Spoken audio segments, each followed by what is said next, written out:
बिस्मिल्लाहिर्रहमानिर्रहीम। अस्सलामुअलैकुम। Welcome to dear students in computer science. I am Suhail Ali Asi, lecturer in computer science. तो dear students, हम अपना chapter problem solving discuss कर रहे हैं, जिसमें हमारा आज का टॉपिक है फ्लो चार्ट। फ्लो चार्ट क्या है, लिमिटेशन ऑफ फ्लो चार्ट क्या है, एडवांटेज ऑफ फ्लो चार्ट क्या है, और फ्लो चार्ट के दौरान हम जो सिंबल्स यूज़ करते हैं वो सिंबल्स क्या हैं, उनके एडवांटेजेस क्या हैं, इसके बारे में हम आज पढ़ेंगे। तो स्टूडेंट्स, चलते हैं हम अपने टॉपिक की तरफ कि हमारा आज का टॉपिक क्या है। Lecture number 5, flow chart.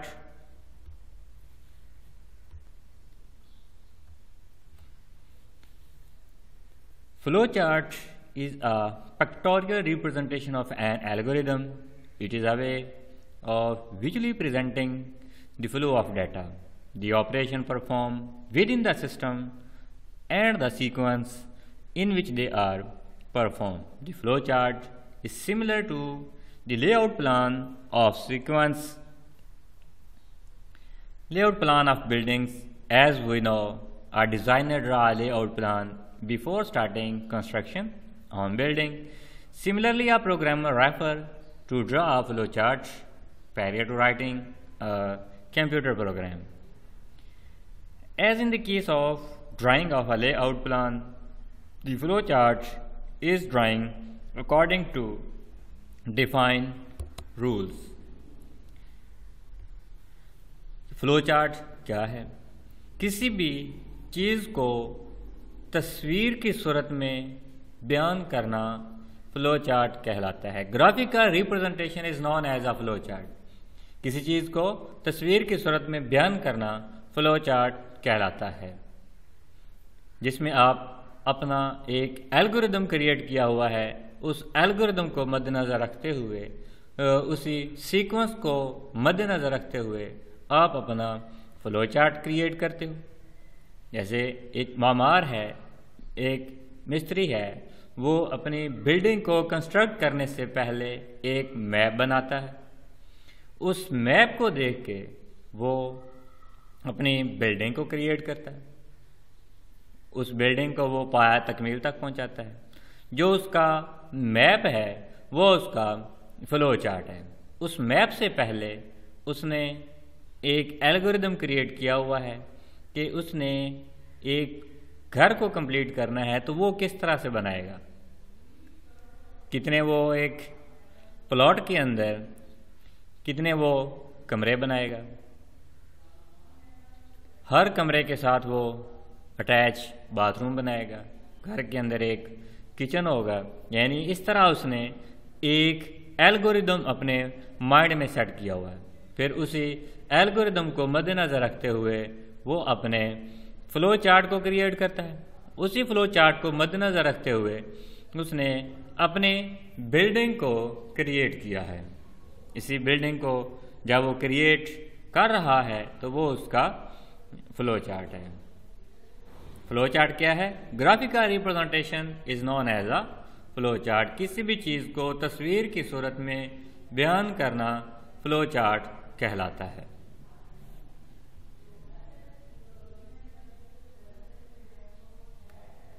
उसके बाद हमारे पास सिंबल्स ऑफ फ्लो चार्ट है। फ्लो चार्ट की सिंबल्स क्या हैं, अलामात क्या हैं? Flow chart are usually drawn using some standard symbols, however other special symbols can also be developed when required. The standard symbols which are frequently using flow charting as shown below. अब flow chart की symbols क्या हैं, उनका इस्तेमाल क्या है? अब हमें एक प्रॉब्लम दी गई है, उस प्रॉब्लम्स को हमने अपने फ्लो चार्ट में क्रिएट करना है। तो तो हम उसको फ्लो चार्ट में किस तरह से क्रिएट करेंगे। हमने अपने फ्लो चार्ट को स्टार्ट किस तरह से करना है, फ्लो चार्ट की प्रोसेसिंग हमने किस तरह से करनी है, फ्लो चार्ट के लिए हमने अपना डिसीजन किस तरीके से लेना है, जो हम सिंबल्स को यूज़ करेंगे, जो हम डिसीजन लेंगे, जो हम प्रोसेस करेंगे, जब हम अपने फ्लो चार्ट को एंड करेंगे तो इसके लिए हमें कौन कौन सी अलामात चाहिए, वो अलामात आज हम इस टॉपिक के अंदर रिप्रेजेंट करेंगे। वो अलामात क्या हैं? वो अलामात हमारे पास, चलिए कंप्यूटर स्लाइड की तरफ। सबसे पहले हमारे पास start end of a flow chart है कि हमारे पास टर्मिनल है जिसको स्टार्ट करने के लिए और एंड करने के लिए इस्तेमाल किया जाता है। उसके बाद रेक्टेंगल है, ट्रायंगुलर है जिसको हम मुस्ततील कहते हैं, इसको प्रोसेसिंग के लिए इस्तेमाल किया जाता है। उसके बाद हमारे पास पैरेललोग्राम है जिसको इनपुट और आउटपुट करने के लिए इस्तेमाल किया जाता है। डिसीजन मेकिंग है, डायमंड शेप है जिसको कुछ फैसला साजी करने के लिए इस्तेमाल किया जाता है। फिर हमारे पास कनेक्टर है जिसकी सिंबल्स सर्कल की सूरत में है। कनेक्टर्स हमारा क्या काम करेगा, अगर आपका एक पेज ख़त्म हो गया है और आपका भी फ्लो चार्ट रहता है तो आप नेक्स्ट पेज पे जाओगे, जिस पेज के एंड पे भी एक कनेक्टर लगा दोगे और नेक्स्ट पेज के स्टार्ट पे एक कनेक्टर लगा दोगे और आपका पेज दूसरे पेज के साथ मिल जाएगा। उसके बाद of page, on page connectors है, फिर फ्लो लाइंस है, फिर इनको ये हमारे पास रिप्रेजेंट कर रहा है। फ्लो लाइन को ये हमारे पास प्री डिफाइन को यूज़ कर रहा है और ये हमारे पास रिमार्क्स को यूज़ कर रहा है। रिमार्क्स जिसमें आप कोई ना कोई कोटेशन दे रहे होते हैं। तो हमारे पास टर्मिनल क्या है, चलते हैं इसकी डिटेल की तरफ। टर्मिनल क्या है? टर्मिनल को उस वक्त इस्तेमाल किया जाता है जब किसी प्रोग्राम को शुरू किया जाता है या किसी प्रोग्राम को एंड किया जाता है। ये जो टर्मिनल है ये डुअल प्रोसेस पे काम करता है। इसको अपने प्रोग्राम को आगाज़ करने के लिए भी इस्तेमाल किया जाता है और प्रोग्राम को एंड करने के लिए भी इस्तेमाल किया जाता है। इसको हम आगाज़ और इख्तिताम दोनों सूरतों में रिप्रेजेंट करते हैं। उसके बाद हमारे पास हमने कुछ वैल्यू इनपुट देनी होती है। जब हम वैल्यू को इनपुट देते हैं तो उसके लिए हम सिंबल्स पैरेललोग्राम यूज़ करते हैं जिसके अंदर हम इनपुट भी देते हैं और आउटपुट भी देते हैं। इनपुट और आउटपुट देने के लिए हम एक ही सिंबल यूज़ करते हैं, ये भी डुअल बेस पे काम करती है। इनपुट देने के बाद हम मुस्ततील की लामा यूज़ करते हैं जिसको रेक्टेंगल कहते हैं, ट्रायंगुलर कहते हैं, रेक्टेंगल कहते हैं जिसको हम मुस्ततील कहते हैं। अब इसके अंदर हमने कुछ प्रोसेसिंग करनी होती है। लाइक एज हम मैथ का प्रॉब्लम सॉल्व करते हैं तो हमने सब्ट्रैक्शन को या एडिशन को, मल्टीप्लिकेशन या डिवीजन को करना है तो हम उसके अंदर प्रोसेसिंग करेंगे। a plus B is equal to, आगे हमारा आंसर होगा, यानी कि a plus B equal to. अब हमने a को वैल्यू 1 दी है, b को वैल्यू 1 दी है, तो 1 प्लस 1 इज इक्वल टू 2 वो आपको आंसर दे देगा। और जब हम प्रोसेसिंग के बाद दोबारा से हम आउटपुट की लामा यूज़ करते हैं तो आउटपुट के अंदर आपको उसका आंसर 2 मिल जाएगा। उसके बाद हमारे पास है डायमंड शेप जिसको डिसीजन मेकिंग के लिए इस्तेमाल किया जाता है। डायमंड शेप क्या है? उस डायमंड शेप के अंदर हमने को फैसला लेना होता है जिसमें हमारे पास कोई वैल्यू लेस देन है, ग्रेटर देन है, या हमारे पास कोई वैल्यूज़ हैं, हमारे पास कोई प्रॉब्लम्स है। लाइक एज हम कहते हैं कि हमारे पास इतने स्टूडेंट्स हैं, हमने इतने स्टूडेंट्स के एग्ज़ाम्स लिए हैं, अगर इनमें से 33 से नंबर ज़्यादा हैं तो इनको पास करवा दो, अदरवाइज इनको फेल करवा दो। हम वहाँ पे डिसीजन मेकिंग के अंदर हम अपनी एक डिसीजन देते हैं कि हम कहते हैं कि marks greater than equal to, marks less than या ग्रेटर देन इक्वल टू 33। अगर हमारे नंबर 33 या 33 से ज़्यादा हैं तो इसको पास करवा दो, अदरवाइज 33 से कम है तो इनको फेल करवा दो। इसमें हम डिसीजन मेकिंग के लिए इस्तेमाल करते हैं। उसके बाद हमारे पास सिंबल होती है सर्कल की। उस सर्कल का क्या मकसद है? जिसको हम कनेक्टर कहते हैं, जिसको एक पेज को दूसरे पेज के साथ कनेक्ट करने के लिए इस्तेमाल किया जाता है। अब आप फ्लो चार्ट बना रहे हैं, फ्लो चार्ट बनाने के दौरान आपका पेज खत्म हो गया है, पेज की एंड पे आप सर्कल लगाओगे, दूसरे पेज की स्टार्ट पे आप सर्कल लगा दोगे और आपका जो फ्लो चार्ट है वो एक पेज से दूसरे पेज के साथ कनेक्ट हो जाएगा। उसके बाद हमारे पास है फ्लो लाइन, जो आपके डायरेक्शन को रिप्रेजेंट कर रही है कि आपका डाटा किस साइड पे फ्लो करके जा रहा है, किस सीमत पे फ्लो करके जा रहा है, वो आपके पास इसकी फ्लो लाइन कहलाती है। उसके बाद आप इसमें कुछ रिमार्क्स देते हैं। वो रिमार्क्स क्या हैं कि आपके पास कोई प्रॉब्लम्स होती है तो उस प्रॉब्लम्स के अंदर आप साथ ही उसका रिमार्क्स दे देते हैं, उसके साथ कोई हिंट लिख लेते हैं। इसके बाद हमारे पास है advantage of flow chart. Flow chart के फवायद क्या हैं?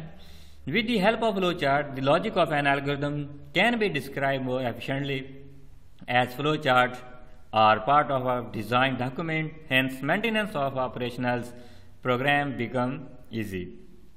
The flowchart act as a guide of a program development. Therefore, they help a programmer to put efforts more efficiently on the underlying problem. The flowchart help in debugging process. Flowchart के फायदे क्या हैं कि with the help of a flow chart the logic of an algorithm can be describe more efficiently. अब flow chart आपकी मदद करता है कि आप अपने एल्गोरिथम को किस तरह से रिप्रेजेंट कर रहे हो, उसके अंदर आपने कौन सी लॉजिक यूज़ की है, कौन सी आप लोगों ने मंतक यूज़ की हुई है। उसके बाद फ्लो चार्ट के आपके पास बेशुमार फ़वायद हैं कि आपको अपनी प्रॉब्लम्स सॉल्व करने में ये मदद देता है। आपके पास अगर आपका फ्लो चार्ट बना हुआ है तो आप अपने फ्लो चार्ट को मद्देनज़र रखते हुए आप अपने प्रॉब्लम्स को सॉल्व कर सकते हैं। मिसाल के तौर पर हमने एक कैलकुलेटर क्रिएट करना है तो उसके लिए हम अपना एक एल्गोरिथम पहले क्रिएट कर चुके हैं। अब हम उसके लिए फ्लो चार्ट क्रिएट करेंगे। फ्लो चार्ट के लिए हमारे पास क्या है, तो सबसे पहले हम रिप्रेजेंट करेंगे, ये उसके लिए हम कहेंगे कि हमें इसके लिए एक स्क्रीन चाहिए जो आपके पास इनपुट है, यानी कि उसका जो फिजिकल लेआउट है, उसकी जो बॉडी है, हमें वो चाहिए। उसके बाद आपको उसके लिए सर्किट चाहिए। सर्किट के लिए आपके पास फिर आप उसके अंदर कुछ प्रोग्रामिंग करते हो, यानी वो आप एक फ्लो चार्ट ड्रा कर रहे हो। पहले आपने इसका एल्गोरिथम क्रिएट किया हुआ था, फिर आप फ्लो चार्ट क्रिएट करते हो। मिसाल के तौर पर आप मैथ का एक प्रॉब्लम सॉल्व करते हो। प्रॉब्लम सॉल्व करने के लिए आपको कोई वैल्यू दी गई है, उस वैल्यू के लिए कहा गया है कि आप इन वैल्यू को ऐड कर दें। तो इनपुट करने के लिए आप क्या करोगे, आप एक फ्लो चार्ट बनाओगे, टर्मिनल लगाओगे, उस टर्मिनल में आप टर्मिनल लगाओगे, टर्मिनल में आप कहोगे जी हमारा जो प्रोग्राम है वो आगाज़ कर रहे हैं, प्रोग्राम का स्टार्ट कर रहे हैं। उसके बाद आप इनपुट दोगे। इनपुट में आप क्या देंगे कि इनपुट में हमारे पास ए वाओ बी, यानी कि ए कॉमा बी, जो एक वेरिएबल को दूसरे वेरिएबल से कॉमे की मदद से सेपरेट किया जाता है। उसके बाद आप प्रोसेस करोगे, मुस्ततील की लामा यूज करोगे, ए प्लस बी। उसके बाद आप इनपुट दोगे। इनपुट के लिए आप पैरेललोग्राम की शक्ल यूज करोगे कि इसमें आपके पास आपका आंसर आ जाएगा। आंसर आपका क्या होगा, ए प्लस बी। लाइक एज आपने ए को वैल्यू 2 दी है, बी को वैल्यू आपने 2 दी है, 2 को 2 के अंदर जमा करेगा तो आपके पास आंसर 4 आ जाएगा। तो आगे हमारे पास इसके हैं कुछ फवायद हैं। वो फवायद हमारे पास क्या हैं, sorry limitation of flow charts हैं कि फ्लो चार्ट की लिमिटेशन क्या है, इसकी हदूद क्या है। It is difficult to draw flow chart for complex problem if alteration are required flow chart to be a redrawn। इस टॉपिक में कहता है कि लिमिटेशन ऑफ फ्लो चार्ट, एक कॉम्प्लेक्स एल्गोरिथम के लिए फ्लो चार्ट क्रिएट करना मुश्किल होता है। जितना आपके पास आपके एल्गोरिथम कॉम्प्लेक्स होगा उतनी आपके फ्लो चार्ट मुश्किल होगा, उसको क्रिएट करना मुश्किल होगा। दूसरा आपके पास का पॉइंट है, if alteration are required of flow chart is to be redrawn, the alteration are required। फिर इसमें कहता है कि आपको अपना फ्लो चार्ट क्रिएट करने के लिए आप इनके अल्टरनेट यूज़ कर सकते हो, अल्टरेशन कर सकते हो। अल्टरेशन का मतलब है कि आप इनके अल्टरनेट यूज़ कर सकते हो। अल्टरनेट क्या है कि आपने इनपुट के लिए यूज़ करना है तो आप इनपुट के लिए आप पैरेललोग्राम को यूज़ करते हैं, इनपुट के लिए भी उसी को यूज़ करते हैं, आउटपुट के लिए भी उसी को यूज़ करते हैं। प्रोग्राम को स्टार्ट करने के लिए भी टर्मिनल को यूज़ किया जाता है, प्रोग्राम को एंड करने के लिए भी टर्मिनल को यूज़ किया जाता है। डिसीजन लेने के लिए आप डायमंड शेप को यूज़ करते हैं। इस तरह इनके जो अल्टरनेट हैं उन अल्टरनेट को हम इस्तेमाल करते हैं। तो स्टूडेंट्स, हमने अपने आज के लेक्चर के अंदर फ्लो चार्ट को पढ़ा। फ्लो चार्ट क्या है? Graphically representation is known as a flow chart. किसी भी चीज़ को तस्वीर की सूरत में बयान करना फ्लो चार्ट कहलाता है। फिर हमने फ्लो चार्ट की सिंबल्स के बारे में पढ़ा। सिंबल्स क्या हैं?